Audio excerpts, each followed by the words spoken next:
Hello, everyone. Welcome to the Principles of Pickling. This is one of the sessions that we have in our Preserving Food Safety course.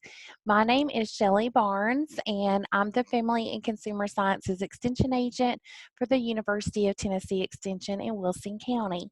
And at this time, I would like to ask my colleague to introduce herself. Hi everyone, I'm Mary Draper. I'm the Family and Consumer Sciences Extension Agent in Smith County, and I'm here to help Shelly monitor the chat function in the Zoom. So if you have any questions, feel free to put them in there and I can hopefully address them, or as Shelly said, she'll be happy to get to them at the end, and we're glad to have you here today. Thank you so much, Mary. I really appreciate you. I really would be hard pressed to do this without Mary. She's kind of working behind the scenes, getting everybody into the session and answering those questions in the chat feature. So thank you so much, Mary. I appreciate you so much. So let's just dive right in. Today we'll be focusing on making quick pickles.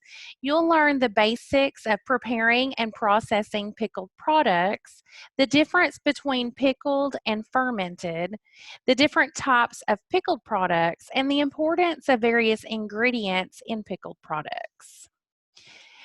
So we want to can foods safely so they don't spoil during storage and they don't make us sick. Microorganisms of concern for home food preserved foods include mold, yeast, and bacteria. The most common sources of microorganisms are soil and water, so it's easy to see how they can get on food. Mold is a spoilage organism most frequently recognized by fuzzy growth on foods. You can see that in the photo there on the left. It looks like mold growth on possibly a tomato. Mold can be dangerous for individuals who are sensitive or allergic to mold. Yeast, which is depicted in the photo in the middle, are also spoilage organisms that can grow over a wide range of pH and at refrigeration temperatures.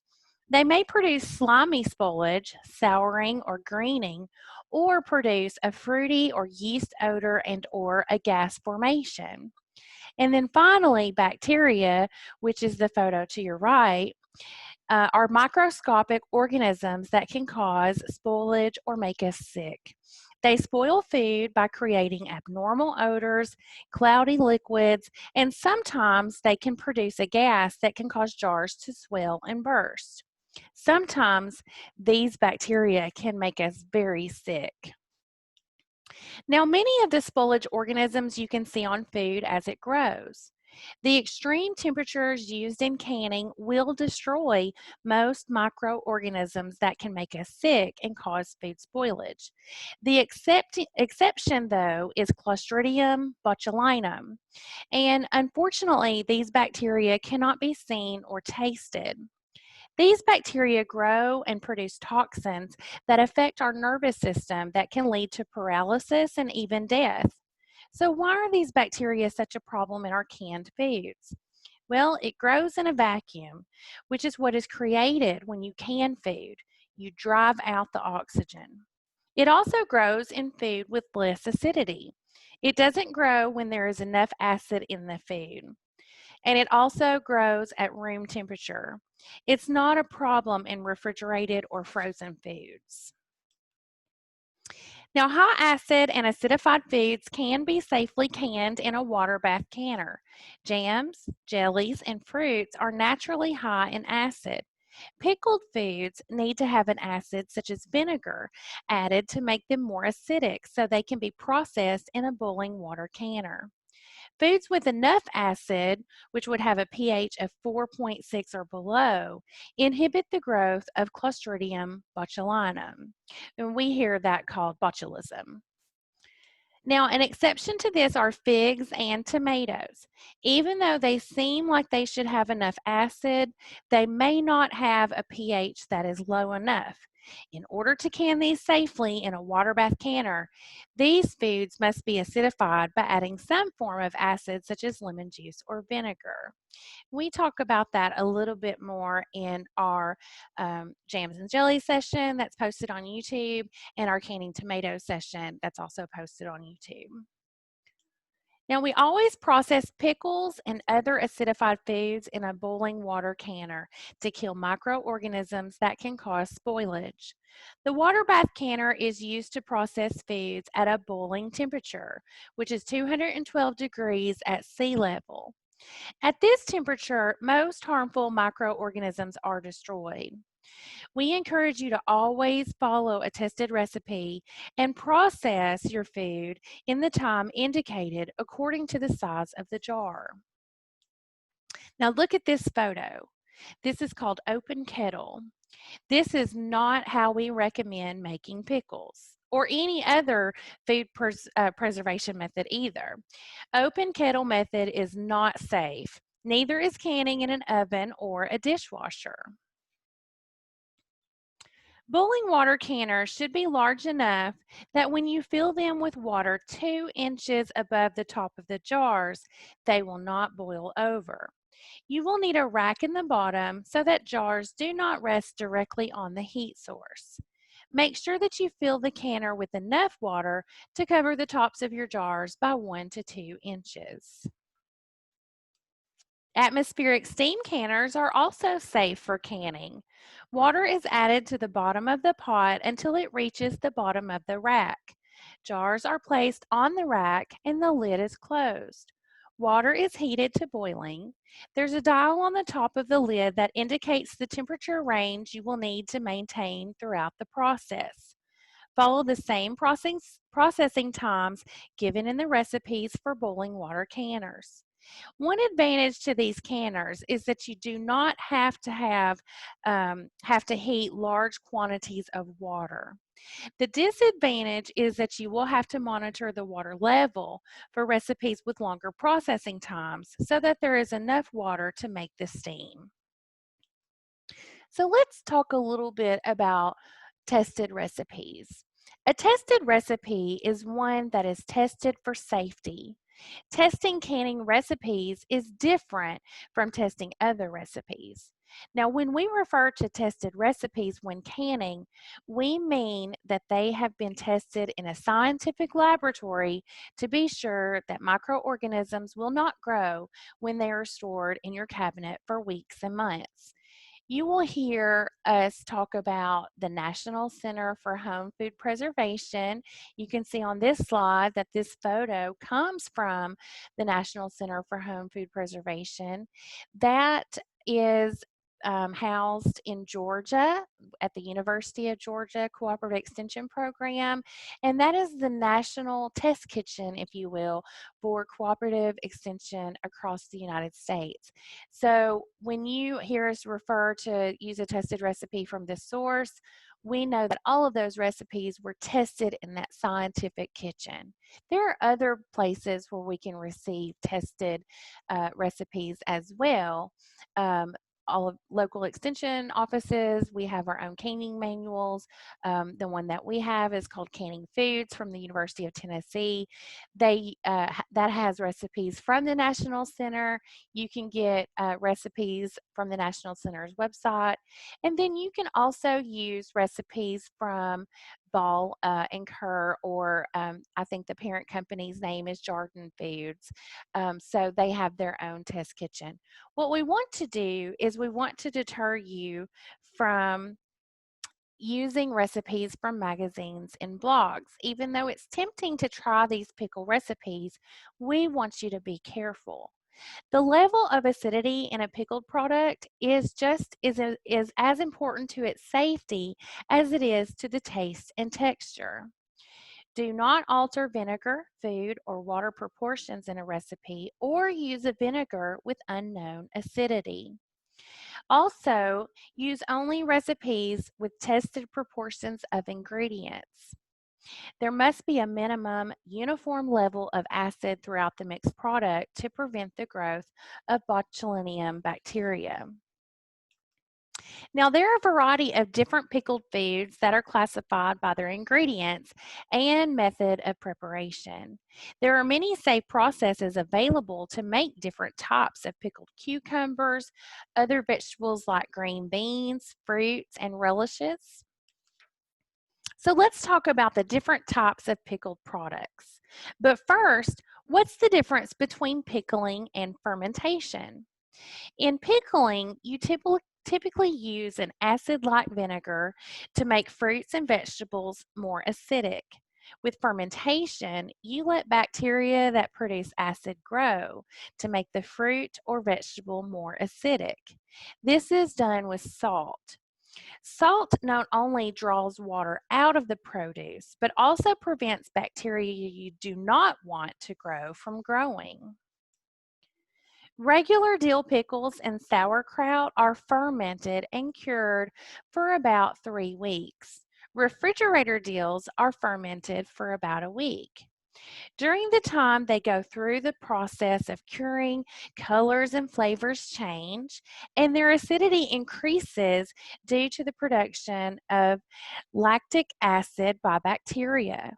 Some products are brined in salt and water and are cured to produce the color and flavor changes, but are not fermented. In this case, vinegar is added later to preserve the food. Now, next week, our session is all about fermentation. So we'll share more about that type of food preservation then. So let's talk about fresh pack or the quick process in pickles. These pickles are not fermented. The produce is covered with vinegar and seasonings, then processed in a boiling water canner.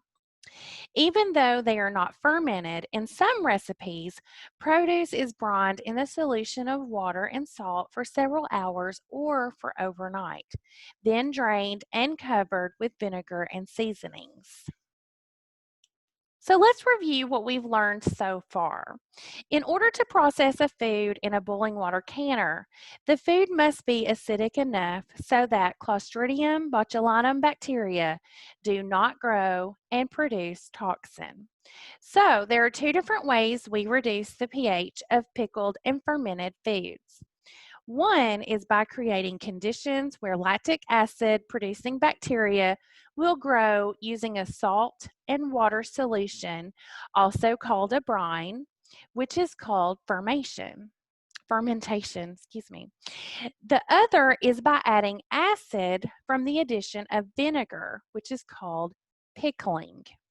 A food can be brined to produce the cured flavor and color, but if it is not fermented, it needs the addition of acid, such as vinegar, to be safe. Now, fruit pickles usually are prepared by heating fruit in a seasoned syrup acidified with either lemon juice or vinegar. Relishes are made from chopped fruits and vegetables that are cooked with seasonings and vinegar. So let's talk about the kinds of equipment and utensils we need for pickling. Pickling liquids should be heated in a stainless steel, aluminum, glass, or unchipped enamelware saucepan. We do not recommend using copper, brass, or galvanized or iron utensils. These metals can react with acids or salts and cause undesirable color changes in the pickles. Now, for short-term brining or soaking, we recommend that you use crocks, saucepans, or bowls made from stoneware, glass, stainless steel, aluminum, or unchipped enamelware. You can use these same containers when you are soaking cucumbers in lime, except for aluminum. Lime causes aluminum to pit, which is a type of corrosion. So we wouldn't want to do that if we're working with lime. So let's talk about the ingredients that go into pickling. Our basic ingredients in pickling are the produce, salt, sugar, vinegar, herbs and spices, and water. Now, many kinds of fruits and vegetables can be pickled. So let's talk about cucumbers. Some cucumbers are better than others for pickling. Let's see if you can name these cucumbers. I'll give you a few seconds to think about that.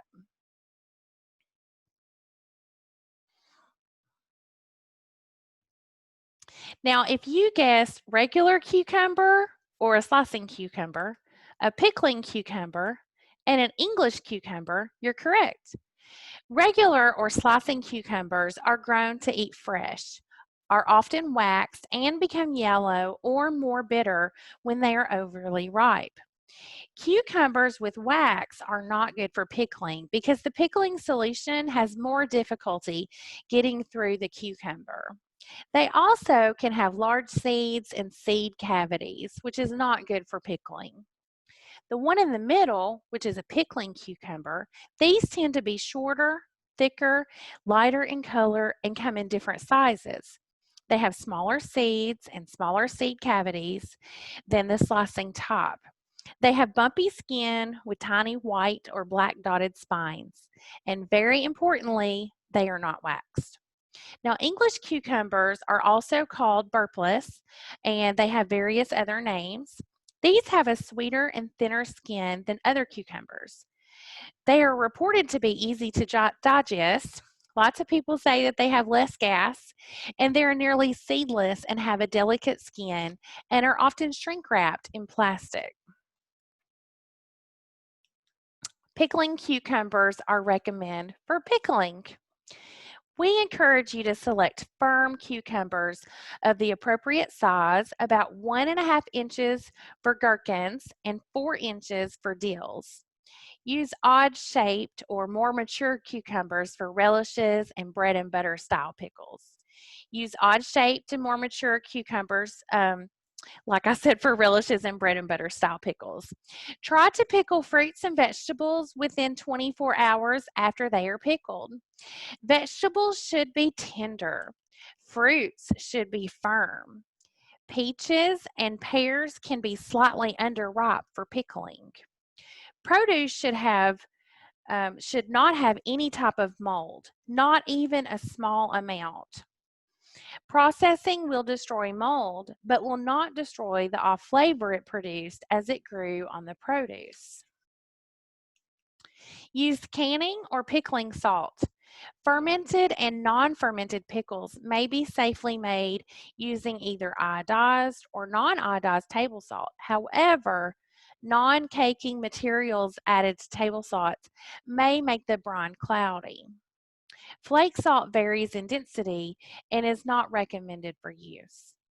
The salt used in making fermented sauerkraut and brine pickles not only provides flavor, but also is vital to safety and to texture. In fermented foods, salt flavors the growth of desirable bacteria while inhibiting the growth of others. You should not attempt to make sauerkraut or fermented pickles by cutting back on the salt required. Now, white sugar is preferred for pickling unless your recipe calls for brown. White sugar produces a lighter colored product. Unless the recipe calls for a sugar substitute, we recommend that you use regular sugar. Heat and or storage can cause bitterness and loss of flavor. Sugar also helps plump pickles up and keep them firm. There are special recipes with reduced sugar or sugar substitutes. If you need reduced sugar in sweet pickles, Mary and I can help you find these recipes. We encourage you to use vinegar with an acidity of at least 5%, which is typically the level of acidity in most commercially bottled vinegars. Don't use homemade vinegars unless you know that they are at least 5% acidity. And do not dilute unless the recipe specifies. This dilutes the preservative effect. White vinegar produces better color pickles, especially for light foods like onions. But some people like the flavor of apple cider vinegar and they think it has a milder taste. Let's talk about seasonings. Fresh, whole spices create the best quality and flavorful pickles. Powdered spices may darken the product and make the liquid cloudy. Use a clean white cloth or a cheesecloth bag to tie whole spices together loosely. Remove the bag from the product before packing into jars. This will produce a lighter colored pickled product. With pickling, and especially with fermented pickles, you need to be mindful of avoiding heavily chlorinated water, which can kill microorganisms or could inhibit fermentation. If you can smell or taste chlorine in your water, we encourage you to use a filter, boil it to evaporate the chlorine, or use water from another source. Sometimes water with high levels of minerals can produce dark or discolored pickles. Soft water is a better choice. Now, most people prefer a plump and firm pickle. There are some things that we can do to achieve a better quality pickle. The first thing that we want to do is be sure we start with the right cucumber. Start with a fresh pickling cucumber that is not overly mature.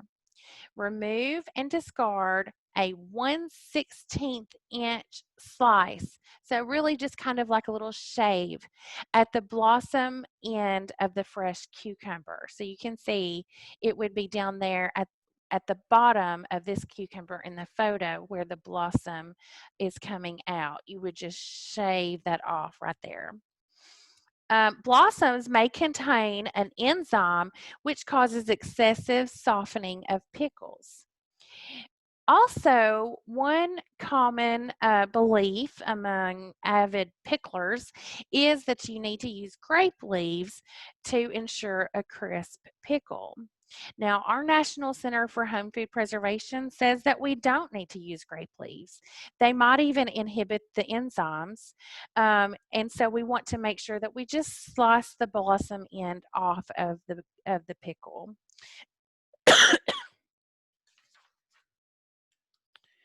Now, oh, there was the arrow for the blossom end. Okay. So covering the cucumbers with cubed or crushed ice 4 to 5 hours before pickling can also help to make them crisper. This is a safer method than using firming agents. Now, in addition to removing 1/16 inch from the blossom end of the cucumber and using ice, firming agents are available. These include potassium aluminum sulfate or alum, lime, and calcium granules. If you use good quality ingredients and up-to-date methods like we're talking about today, these firming agents are not needed to make crisp pickles. But let's tell you about them anyway. Alum, which is potassium aluminum sulfate, is a food additive sometimes used for pickling and canning to create crisp pickled fruits or vegetables. It may be safely used to firm fermented pickles. However, just a reminder, it's unnecessary and is not included in most USDA tested recipes. Alum does not improve the firmness of quick process pickles. The calcium in lime can improve pickle firmness. Just be sure that you choose food grade lime available where canning supplies are sold instead of agricultural lime.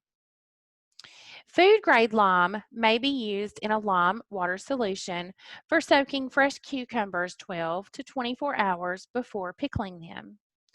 Pickle crisp granules, which have calcium as well, are available commercially and are also an option.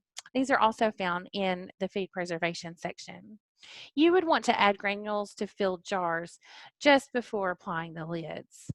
So on the left, we have pickling lime that's food grade, found at your grocery store or wherever you purchase your food preservation supplies. On the right, we have agricultural lime.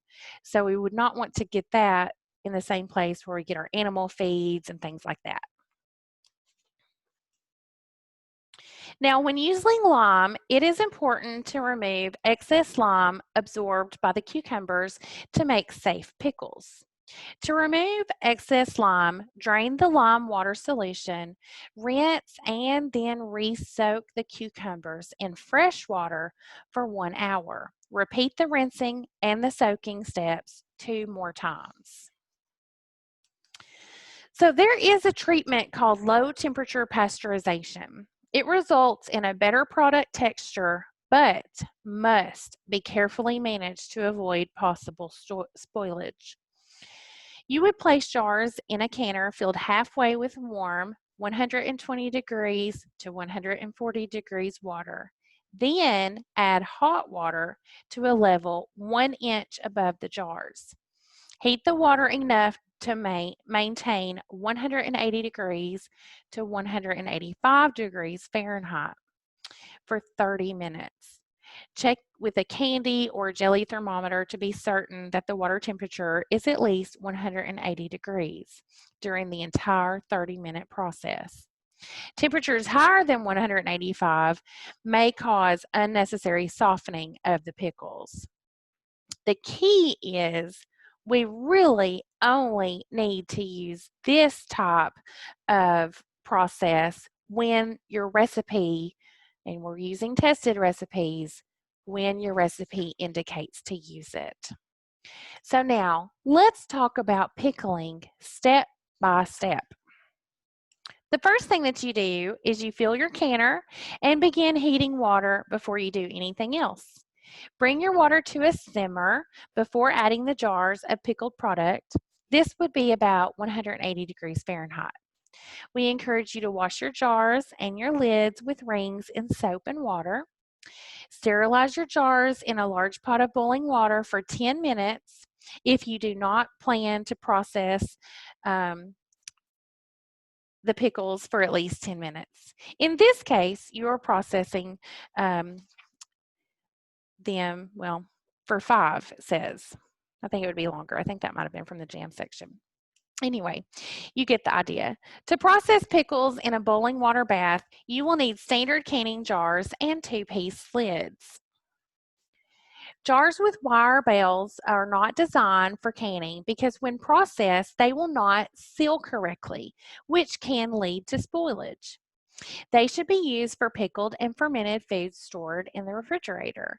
So you can see the difference would be the squatty jar in the front would be the wire bell jar. Those are recommended only for fermentation, not for canning. So now we need to prepare our cucumbers. The first thing that we do is wash them.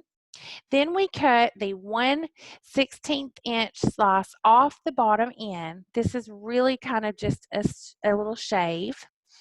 Cut our cucumbers into 3/16 inch slices. And it's really important when we're working with foods like this that we cut them as close or as similar as possible so that it the heat will permeate through the food consistently. Then we combine the cucumbers and the onions in a large bowl. We add our salt, cover with 2 inches crushed or cube ice, and refrigerate 3 to 4 hours. The next thing that we do is we combine our vinegar, our sugar, our mustard seed, celery seed, and ground turmeric. We boil that for 10 minutes. We drain cucumbers and onions, add cucumbers and onions to the vinegar solution, and then we reheat to boiling.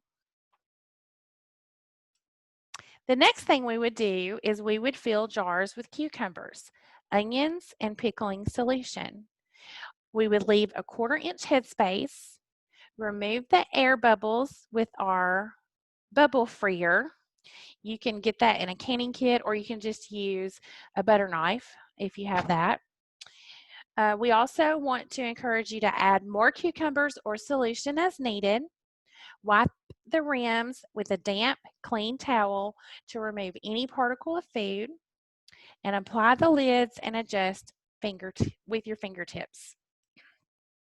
Now, the process is just like the process for canning tomatoes or for canning jams and jellies. Load your jars into the canner using a jar lifter, being very careful not to tilt the jar. Add more boiling water if needed. Turn your heat to the highest position. Cover the canner with a lid and heat until water boils vigorously. Keep the canner covered for the process time. You can lower the heat if the canner continues to boil gently and steadily for the entire process time. If water stops boiling at any point, restart your time process. Now, using a jar lifter, remove the jars one at a time, being careful not to tilt the jars because we don't want any type of liquid or food to get in between the top of the jar and the seal. And we want you to carefully place the hot jars right side up directly onto dry towels or a cake cooling rack to prevent jars from breaking when they contact a cold surface. And we talk about this in every session when we are water bathing. We know that Tennessee is blessed with hills and mountains. Many counties like Smith County and Wilson County do have areas where elevations exceed 1,000 feet. And when you boil water at a higher altitude, it boils at a lower temperature. Therefore, it is important for safety that you add additional processing time. For example, if you process your pickles at altitudes from 1,000 to 6,000 feet, you will need to add an additional few minutes to the processing time. Now, after you have removed your jars from the canner, allow them to sit undisturbed for 12 to 24 hours, which is the hardest part. I know when I'm canning, I just want to touch them and I want to tap on them and I want to see if they've sealed. Don't do that. Resist the urge. After the 12 to 24 hours, you can check the seals by looking. You don't even have to push them down. You can just look to see if that top of the lid is concave. If you have the urge to press, you can gently press down on the lids to see if they spring back. If they do, they're not sealed. Now, pickles can be reprocessed within 24 hours. You would just use a new lid to do so. Once your jars are sealed, remove the rings. This will prevent them from rusting during storage, and it will make it easier for you to check for spoilage. Rinse your jars to remove any type of food residue. Label the jars showing the contents, date, and lot number if you have canned more than one canner load that day. Adding the lot number will help you spot the rest of the jars in that canner load if one of the jars spoil. Store in a clean, cool, dry place. Heat will cause the pickles to lose quality in just a few weeks. Otherwise, they should last for about 12 months. A good rule of thumb is to can only what you can eat in a year. After processing and cooling, jars should be stored for 4 to 5 weeks to develop that ideal pickle flavor. So let's go over our resources that we have for you today. Some of these are the same from week to week. The first two resources are going to be our YouTube channels for both Wilson and Smith counties. The third resource is the So Easy to Preserve book. This is not a free resource. This is a manual that extension agents in Tennessee and probably Georgia and lots of other states use. We have our own desk copies, and so you can purchase your own from this website. USDA's Complete Guide to Home Canning is a free downloadable publication, and that is exactly what it says, the Complete Guide to Home Canning. It has everything that you need to know about food preservation.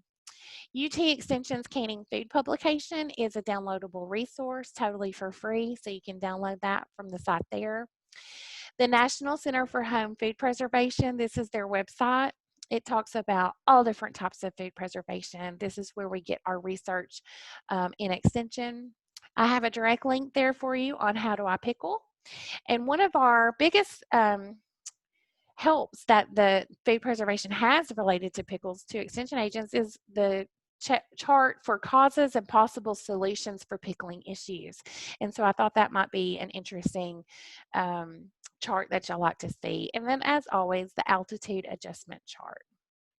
So listed in the chat for you are all of these resources, and we will also upload these resources to the description in the YouTube channel. We ask that you follow our YouTube channel so that you can be up to date on any classes that you miss or are not able to attend, and you can watch the replay later. We hope that y'all have a great day, and thanks for tuning in. Bye-bye.